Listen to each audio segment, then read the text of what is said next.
Kristus. Pagi hari ini, Bapak Ibu Saudara yang dikasihi oleh Tuhan, saya akan banyak berbicara mengenai iman. Ya, iman dikatakan bahwa iman adalah dasar. Ya, di Ibrani 11 ayat 1 dikatakan bahwa iman adalah dasar dari segala sesuatu yang kita harapkan dan bukti dari segala sesuatu yang tidak kita lihat. Ya, iman adalah dasar ya dari hal-hal yang kita harapkan. Tetapi itu menjadi bukti ya yang tadinya belum kita lihat, tapi karena kita mempunyai iman, nah sehingga kita akan melihat. Nah, di sini saya ambil arti iman itu ya, saya senang banget ya arti iman itu dari dalam Perjanjian Baru itu dengan diambil dari asal katanya pistis yang artinya adalah penyerahan yang mutlak ya. Kalau dari Perjanjian Lama itu dari bahasa Arab atau Ibrani, kita kenal dengan kata aman itu yang artinya keyakinan yang teguh ya. Jadi keyakinan yang teguh, penyerahan yang mutlak ya, penyerahan yang sungguh-sungguh kepada Tuhan, itulah iman. Nah, Bapak Ibu sekalian dikasihi oleh Tuhan, kita akan melihat bagaimana dampak kalau orang itu memiliki iman ya. Bagaimana dampak ketika orang itu, atau bagaimana dampak ketika kita itu memiliki yang namanya iman. Kita akan melihat dalam kebenaran firman Tuhan, apa yang firman Tuhan katakan ketika orang itu memiliki iman ya, ketika orang itu mempunyai keyakinan yang teguh, ketika orang itu memiliki penyerahan yang mutlak kepada Tuhan, ada dampak apa yang akan terjadi dalam kehidupannya secara pribadi. Mari kita sama-sama lihat. Yang pertama kita lihat dalam kitab Raja-Raja pasal 2 Raja-Raja pasal yang ke-6.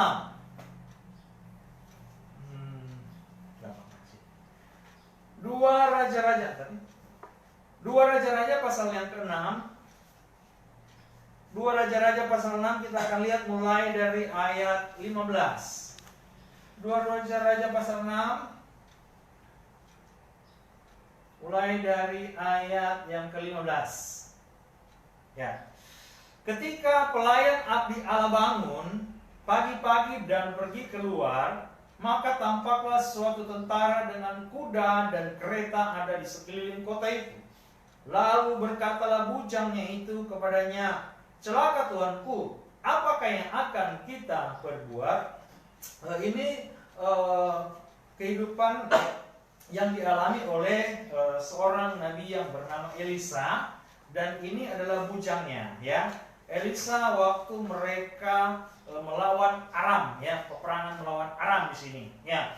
Elisa bersama bujangnya waktu mereka bangun pagi-pagi ya, bujangnya ini saya baca lagi di ayat 15, ketika pelayan abdi Allah bangun pagi-pagi dan pergi keluar ya, atau bujangnya Elisa, maka tampaklah suatu tentara dengan kuda dan kereta ada di sekeliling kota itu. Lalu berkatalah bujangnya itu kepadanya, "Celaka Tuanku, apakah yang akan kita perbuat?"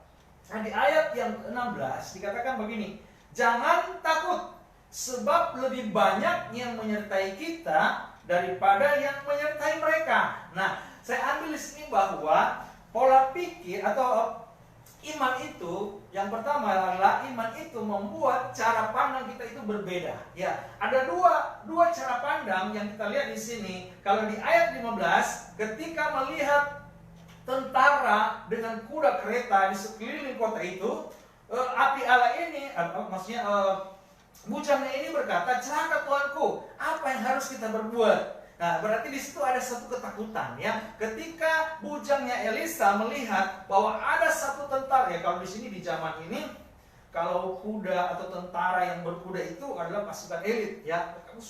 Sudah berkeliling katanya. Nah, itu cara pandang dari bujangnya Elisa ini. Tetapi kalau kita lihat di ayat 16, di ayat yang ke-16 itu berbeda. Cara pandang bujangnya Elisa dan cara pandang Elisa berbeda. Di ayat 16 kita lihat jawab Elisa ya, "Jangan takut, sebab lebih banyak yang menyertai kita daripada yang menyertai mereka." Nah, kalau cara pandang Elisa itu berbeda ya. Karena Elisa mempunyai iman ya, dia memandang itu berbeda. Kalau bujangnya lebih memandang, masalah, ada tentara ya. Aduh ya mungkin kalau saat ini mungkin di sini ada corona ya kan, ada virus dan sebagainya. Nah, cara pandang Elisa berbeda. Dia bilang jangan takut, sebab lebih banyak yang menyertai kita daripada yang menyertai mereka. Artinya apa? Dia lebih percaya bahwa Tuhan ada dan melindungi, Tuhan sanggup menolong daripada tentara yang banyak itu. Di ayat yang ke-17, lalu berdoalah Elisa, ya Tuhan, bukalah kiranya matanya supaya ia melihat. Maka Tuhan membuka mata bujang itu sehingga ia melihat. Tampaklah gunung itu penuh dengan kuda dan kereta berapi sekeliling Elisa.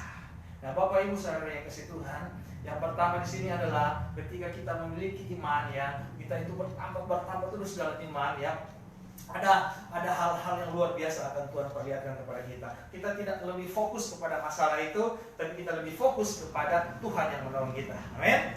Di sini saya lihat bahwa dua perbedaan cara memandangnya. Cara memandang abdi atau bujang dari Elisa itu, dia lebih melihat masalah-masalah yang terjadi ya. Tetapi Elisa lebih melihat pertolongan Tuhan yang akan Tuhan nyatakan. Nah, di dalam kehidupan kita dua cara pandang ini yang seringkali berperang di dalam pikiran kita, ya kan?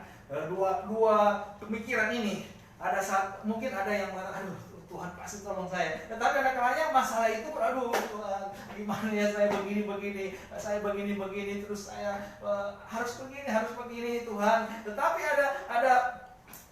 ada yang bisa mengalahkan itu, ya itu iman, ya kepercayaan kita yang teguh kepada Tuhan, pengharapan kita kepada Tuhan, penyerahan yang mutlak kepada Tuhan.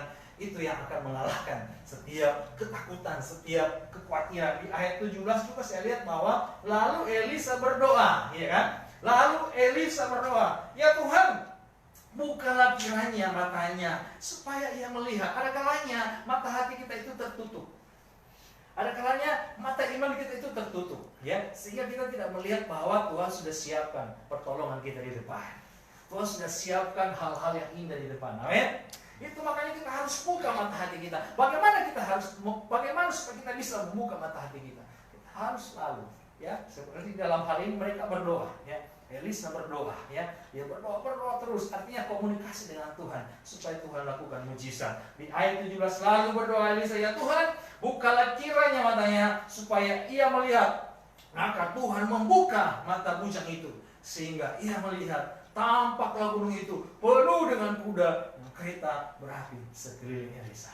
Bapak Ibu saudara yang dikasihi Tuhan, di saat ini kita butuh membuka mata hati kita, membuka iman kita, ya, supaya kita boleh melihat ke depan bahwa sesungguhnya Tuhan itu ada bersama dengan kita, ya, Allah yang selalu memperhatikan kita, ya, macam semuanya Tuhan sudah siapkan.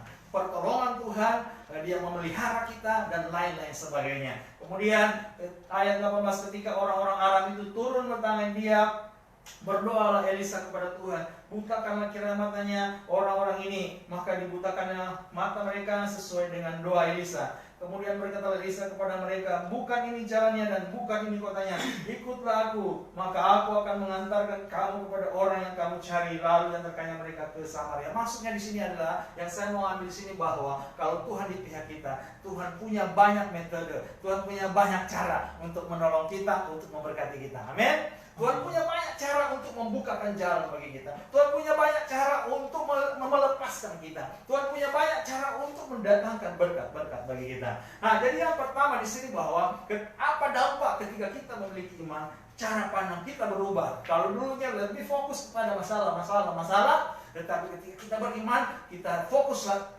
kepada pertolongan Tuhan. Amin. Masalah itu ya 20% saja, ya kan? Bermasalah. Tapi 80% kepada pertolongan Tuhan yang Tuhan sudah siapkan. Amin. Nah, kemudian kita akan melihat lagi bagaimana cara pandang yang berubah. Kita akan melihat di dalam Ibrani 11 ayat 26. Kita akan melihat bagaimana cara pandang dari Musa berubah, ya. Ibrani pasal 11 ayat 26 sampai 27. Dari beberapa saksi-saksi iman, saya akan ambil dulu mengenai Musa ini. Ayat 26, Ibrani 11 ayat 26. Ibrani 11 mulai dari ayat 24 saya akan baca. Karena iman maka Musa setelah dewasa menolak disebut anak putri Firaun, karena ia lebih suka menderita sengsara dengan umat Allah daripada untuk sementara menikmati kesenangan dari dosa. Ayat 26, ia menganggap penghinaan karena Kristus sebagai kekayaan yang lebih besar daripada semua harta Mesir, sebab pandangannya ia arahkan kepada upah atau diarahkan kepada pahala yang dari Tuhan. Nah, maksudnya di sini begini, Bapak Ibu saudara dikasih oleh Tuhan. Kita tahu bersama bahwa Musa itu seorang yang dibesarkan di kerajaan, ya, kerajaan Mesir lagi. Pada waktu itu Mesir ini kota yang besar, kota yang terkenal pada waktu itu, ya. Kemudian Musa dibesarkan di istana. Dan yang luar biasa di sini di ayat 24 mengatakan bahwa karena iman, ya. Kemudian setelah dewasa menolak disebut anak putri Firaun. Dia nggak mau, ya, dibilang anak putri, ya. Padahal itu bangsa yang besar. Kemudian di ayat yang ke-26 di sini yang saya mau ambil. Ia menganggap penghinaan karena Kristus sebagai kekayaan yang lebih besar daripada semua harta Mesir, sebab pandangannya. Nah, di sini Bapak Ibu saudara dikasih Tuhan, pandangan dia diubahkan. Orang yang memiliki iman, pandangannya akan berubah, ya. Dia tidak memandang lagi dengan harta-harta atau kekayaan duniawi atau dalam hal ini kekayaan Mesir, tetapi dia lebih mengarahkan pandangnya kepada Kristus yang memberikan keselamatan. Amin. Keselamatan itu hal yang utama dalam kehidupan kita, karena itu berbicara kekekalan. Keselamatan itu berbicara kehidupan yang kekal. Nanti kalanya orang yang tidak beriman dia tidak bisa melihat ke depannya. Tetapi kita yang ada dalam Yesus, kita bisa melihat ke depan bahwa ada satu kehidupan yang kekal, ada kehidupan yang selama-lamanya. Dan itu kita harus bertambah terus dalam iman kepada Yesus Kristus. Amin. Nah, kemudian selain cara pandang yang berubah dari bujangnya Elisa, kemudian cara pandang yang berubah dalam kehidupan Musa, ada satu lagi seorang yang tadinya dia seorang yang Lukas 19 tadinya dia seorang pemungut cukai. Lukas 19 ayat 8, kita akan lihat bersama bagaimana perubahan yang terjadi dalam kehidupan yang seorang yang bernama Zakheus. Seorang yang memiliki tubuh yang pendek, ya. Lukas pasal 19 di ayat 8 dan 9. Lukas pasal 19. Nah, saya akan baca saja mulai dari 8. Lukas pasal 19 mulai dari ayat 8. Tetapi Zakheus berdiri dan berkata kepada Tuhan, Tuhan, setengah dari milikku akan kuberikan kepada orang miskin, dan sekiranya ada sesuatu yang kuperas dari seseorang, akan kukembalikan 4 kali lipat. Bapak Ibu saudara dikasih Tuhan. Nah, di sini saya melihat bahwa ada perubahan. Tadinya Zakheus dia seorang yang boleh bilang memeras orang, ya. Dia sebagai seorang pemungut cukai. Ayat-ayat sebelumnya mari kita perhatikan. Saya akan baca mulai dari ayat 1 saja supaya kita mengerti, ya. Yesus masuk ke kota Yeriko dan berjalan terus melintasi kota itu. Di situ ada seorang yang bernama Zakheus, kepala pemungut cukai. Ia seorang yang kaya. Ayat 3. Ia berusaha untuk melihat apakah Yesus itu. Dia kepo dengan Yesus itu. Yesus itu siapa? Karena mungkin sebelumnya dia sudah dengar mengenai Yesus. Tetapi ia tidak berhasil karena orang banyak, sedangkan badannya pendek. Nah, ayat 4. Maka berlarilah ia mendahului orang banyak, lalu memanjat pohon ara itu. Untuk melihat Yesus yang akan lewat di situ. 5. Ketika Yesus sampai ke tempat itu, ia melihat ke atas dan berkata, Zakheus, turunlah, sebab hari ini aku harus menumpang di rumahmu. Ayat 6. Lalu Zakheus segera turun dan menerima Yesus dengan sukacita. Bapak Ibu saudara dikasih Tuhan, ini ternyata yang membuat perubahan yang luar biasa dalam kehidupan Zakheus, ya. Dia menerima Yesus dengan sukacita. Di hari-hari ini Bapak Ibu saudara dikasih Tuhan, kita perlu menerima Yesus dengan sukacita. Amin. Kita perlu menerima Yesus dengan sukacita. Di ayat yang ke-7, tapi semua orang yang melihat hal itu bersungut-sungut katanya, ia menumpang di rumah orang berdosa.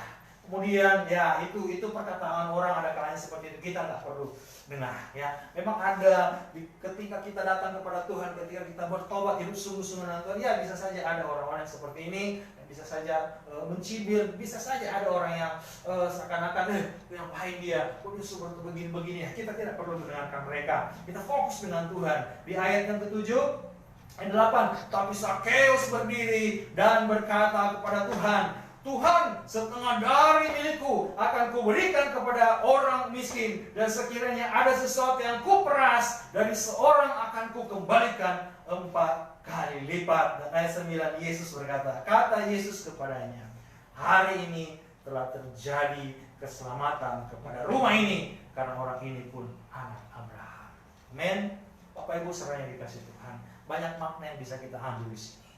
Kenapa dikatakan bahwa dia adalah anak Abraham?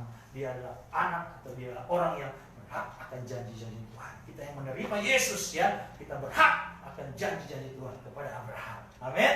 Nah, oleh karena itu di sini kita lihat bahwa ada cara pandang yang berubah. Kalau dulunya dia memeras orang, dia mengambil untung sedemikian banyak, tetapi ketika Yesus ada dalam kehidupannya, dia menerima Yesus dengan sukacita. Ketika ada Yesus dalam kehidupannya, terjadi perubahan yang dahsyat. Bahkan di situ dikatakan, dia akan kembalikan 4 kali lipat. Haleluya.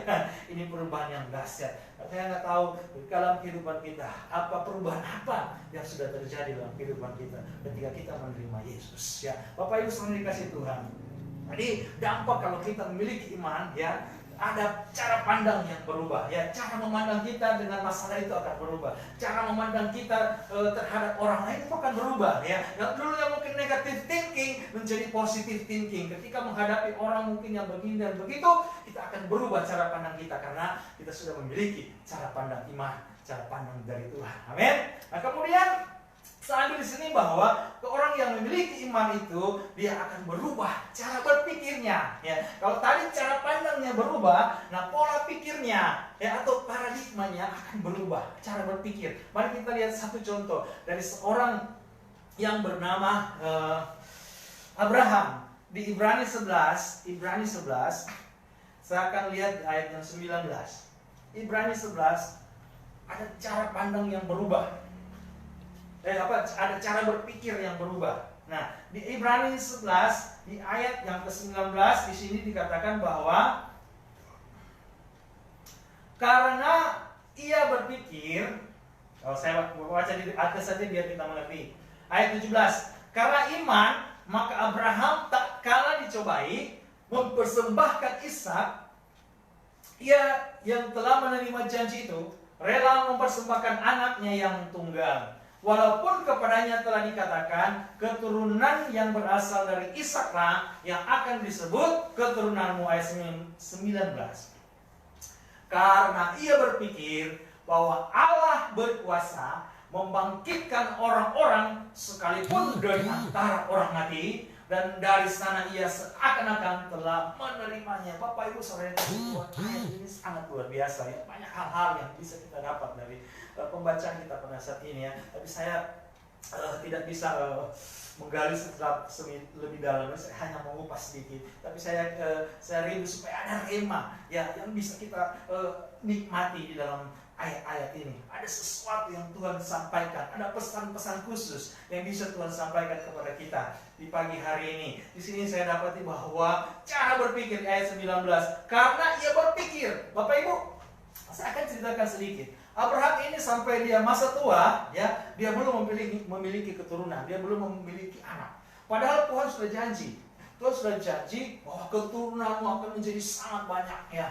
Seperti di bintang di langit atau seperti pasir di lautan. Seperti pasir di lautan. Tuhan akan memberkati dengan keturunan. Tapi sudah umur tua, tapi kok belum dapat. Nah, iya kan? Sudah tua, Abraham belum dapat. Maka Sarah juga, sampai Sarah tidak sabar sehingga Sarah kasih Abraham dengan Hagar supaya mereka mendapat keturunan. Tapi itu bukan cara yang Tuhan mau. Ya, kalau Tuhan sudah berjanji, makanya seperti lagu tadi. Kalau Tuhan sudah berjanji, kita sabar saja. Tunggu waktunya Tuhan, amin.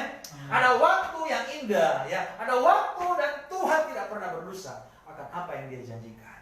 Itu juga dengan Sakeus tadi, katakan bahwa dia adalah keturunan Abraham. Orang kita yang sudah ada dalam Yesus Kristus, kita berhak atas janji-janji yang Tuhan berikan kepada Abraham. Amin. Nah kemudian lihat tadi anaknya dapat di masa tua, tapi kok Tuhan minta untuk dikorbankan, ya kan? Tuhan menguji Abraham gitu. Yang luar biasa saya dapat di sini. Saya baca ayat ini, saya sangat terharu bagaimana seorang Abraham dia mendapatkan anak atau dia mendapatkan Ishak di masa tua, tetapi waktu Tuhan minta anak ini, dia dengan tulus, dia taat, dia mau persembahkan anak ini. Dia benar-benar dia mempersembahkan anak ini atau Ishak ini dengan sungguh-sungguh. Dia mau kasih kepada Tuhan. Karena apa?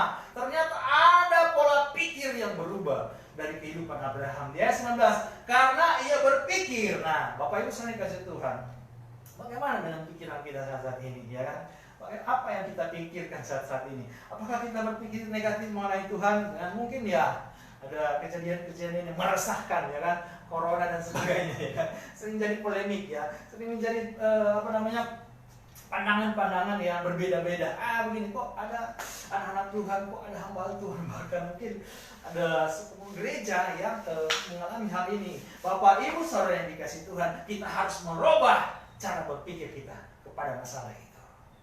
Di ayat yang 19, karena ia berpikir bahwa Allah berkuasa membangkitkan orang-orang sekalipun dari antara orang mati, dan dari sana ia seakan-akan telah menerimanya kembali. Ayat ini sangat dalam.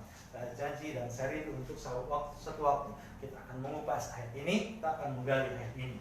Jadi ada satu pola pikir yang berubah. Yang tadinya mungkin berpikir negatif, dia berpikir positif, optimis selalu dengan Tuhan. Di dalam mengirim Tuhan harus selalu berpikiran positif. Di dalam mengirim Tuhan kita harus optimis bahwa Tuhan pasti sudah menolong kita. Amin.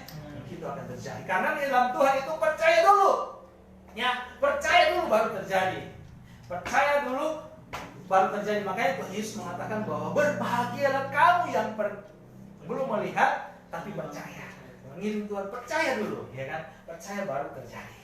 Nah, kemudian yang terakhir saya dapat di sini, kita akan belajar dari seorang tokoh Alkitab yang bernama Daniel. Daniel pasal 6 ayat 24. Dampak dari orang yang memiliki iman, ya, dampak dari orang yang memang memiliki iman yang dari Tuhan, iman yang dianugerahkan oleh Tuhan.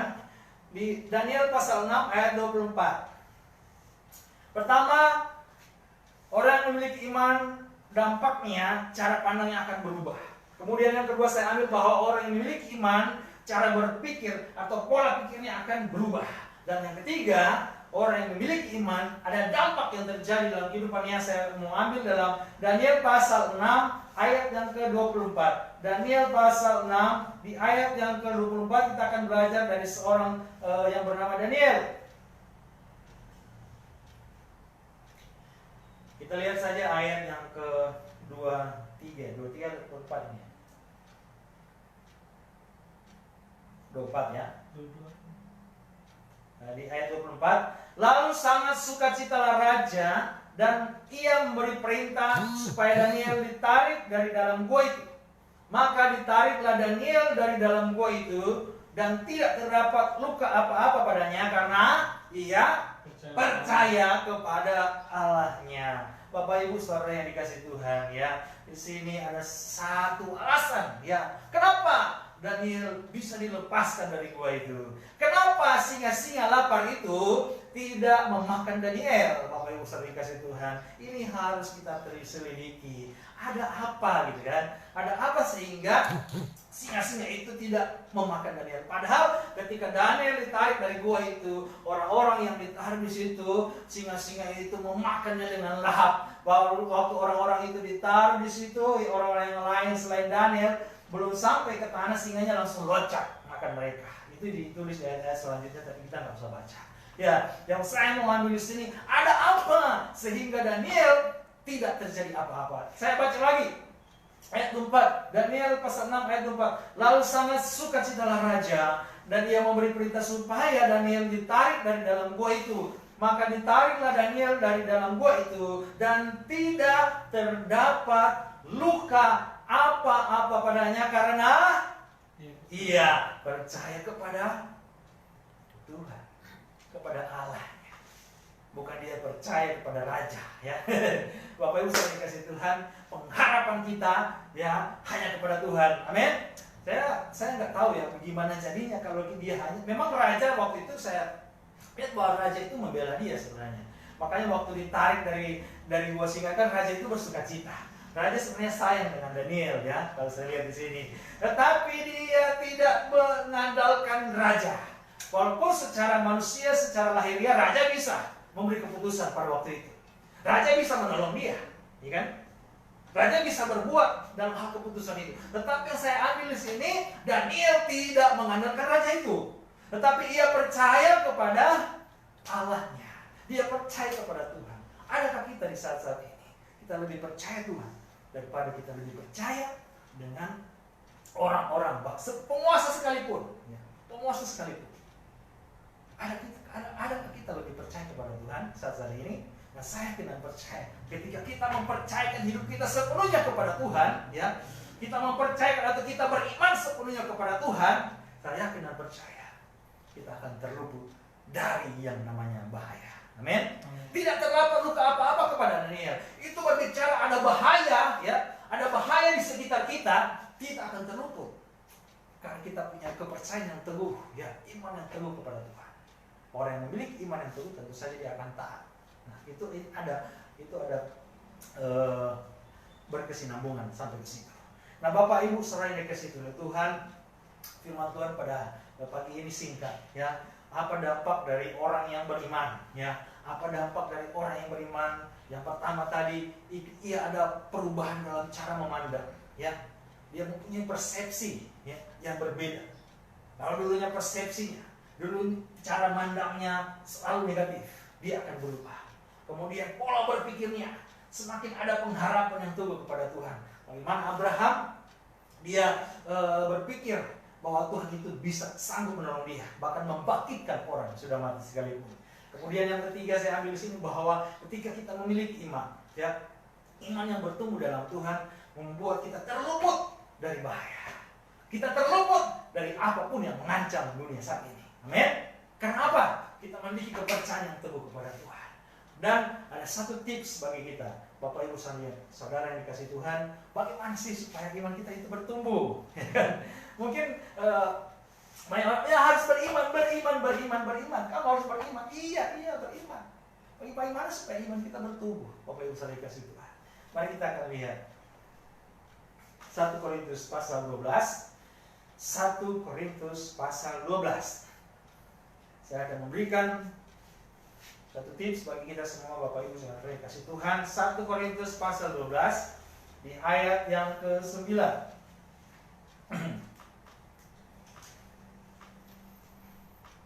Saya baca mulai dari ayat 8 saja biar kita mengerti. Sebab kepada yang seorang roh memberikan karunia untuk berkata-kata dengan hikmat, dan kepada yang lain roh yang sama memberikan karunia berkata-kata dengan pengetahuan. Ayat 9. Kepada yang seorang roh yang sama memberikan iman. Kepada yang lain yang memberikan karunia untuk menyembuhkan. Ayat 10. Kepada yang seorang roh memberikan kuasa untuk mengadakan mujizat. Dan kepada yang lain yang memberikan karunia untuk bernubuat. Dan kepada yang lain lagi yang memberikan karunia untuk membedakan macam-macam roh. Kepada yang seorang yang memberikan karunia untuk berkata-kata dengan bahasa roh. Dan kepada yang lain yang memberikan karunia untuk menafsirkan bahasa roh. 9 karunia dari Roh Kudus.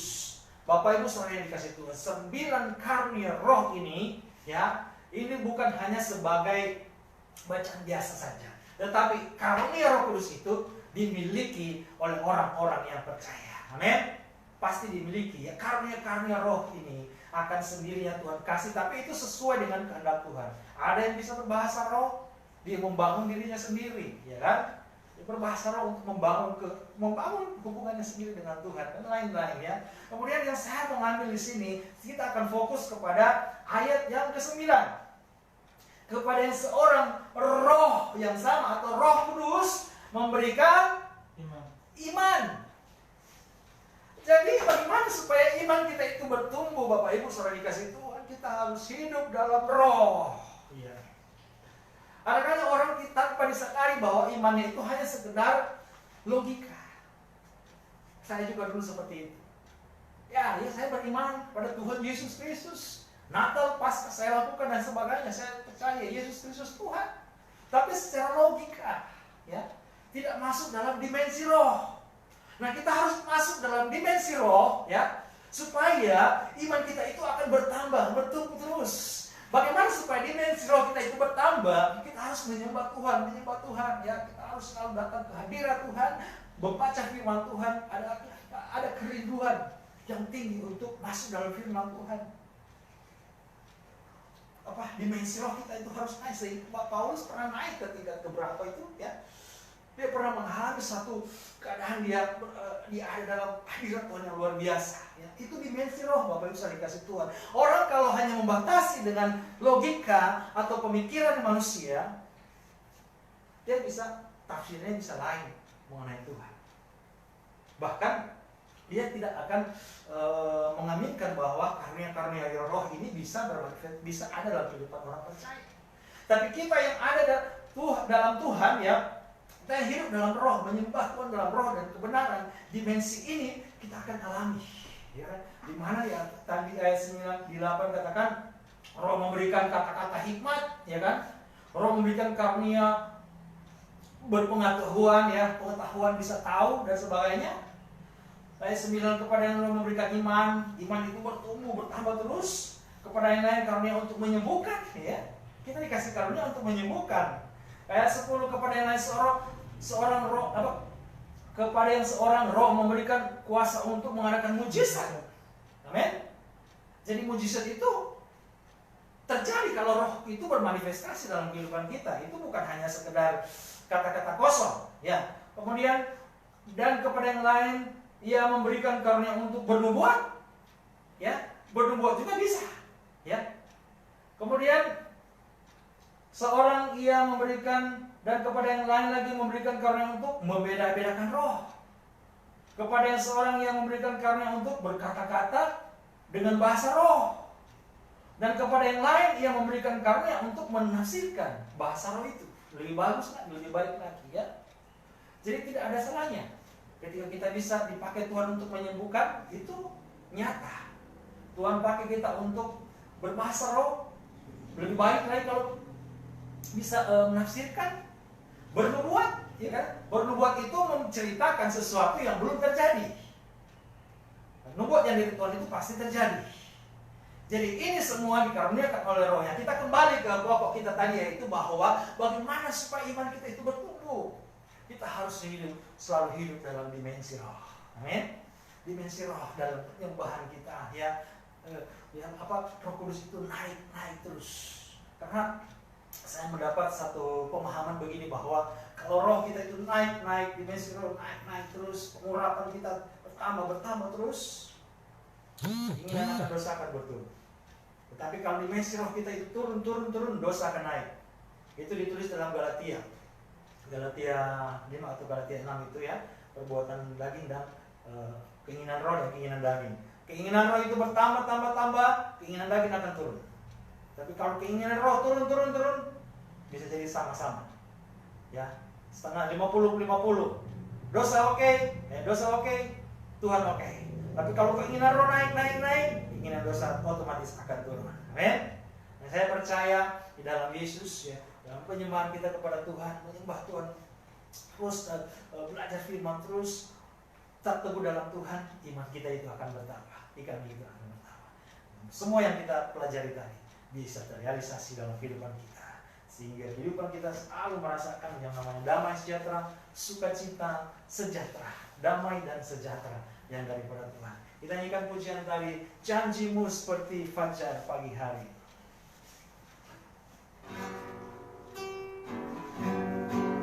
Janjimu seperti fajar pagi hari.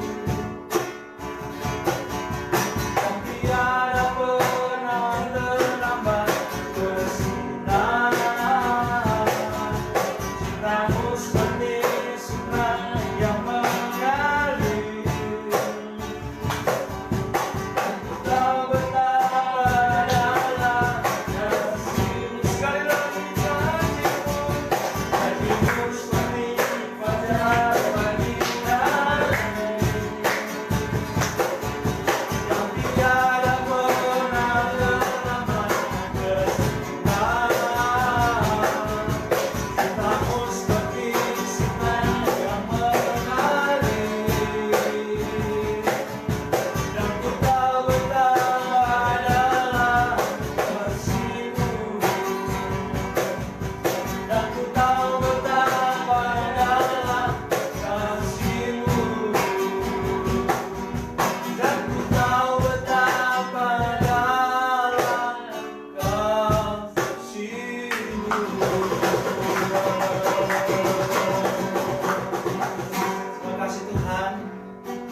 Haleluya. Glory, glory, haleluya. Bapak Ibu Saudara dikasih Tuhan, pagi hari ini kita sudah belajar mengenai iman. Menjadi pertanyaan, apakah kita mempunyai iman? Apakah iman kita hanya sebatas logika, tidak masuk dalam dimensi roh? Bapak Ibu Saudara yang dikasih oleh Tuhan, biarlah pagi hari ini ada sesuatu yang boleh kita dapati dalam firman Tuhan yang kita baca dalam renungan bersama. Iman yang bertumbuh akan membuat cara pandang kita, persepsi kita selalu, persepsi yang luar biasa, persepsinya Tuhan, melihat pertolongan Tuhan lebih daripada melihat masalah-masalah yang ada. Mempunyai cara pandang yang berbeda, diubahkan dan semakin diubahkan oleh kuasa Tuhan. Cara pikir kita, paradigma kita akan berubah. Paradigma yang salah mengenai Tuhan, atau paradigma pola berpikir bahwa Tuhan tidak sanggup, itu akan diubahkan. Kemudian kita akan hidup selalu dalam mujizat-mujizat Tuhan. Kita akan menyaksikan bagaimana perlindungan Tuhan terjadi. Kita terlewat dari bahaya. Bagaimana seorang Daniel sudah dimasukkan dalam gua singa. Singa-singa yang lapar tidak bisa memakan Daniel, karena dia punya kepercayaan yang teguh kepada Tuhan. Kepercayaan yang fokus hanya kepada Tuhan saja. Percaya kepada Allah. Haleluya. Syiarawat haleluya sikarawat. Bapak Ibu Saudara dikasih Tuhan, apakah iman kita saat-saat ini sedang naik atau sedang turun? Apakah harapan kita semua mulai turun kepada Tuhan? Dengarkan firman Tuhan pagi hari ini, Bapak Ibu. Percaya kepada Tuhan, bukan percaya hanya dengan logika saja, tapi percaya dalam dimensi roh. Manifestasi roh terus yang berkarya dan kehidupan kita, sehingga kita mempercayai Tuhan dengan sungguh. Makanya semuanya akan terlewat. Bahaya apapun yang mengancam tidak akan menimpa kita. Setia dan taat kepada Tuhan.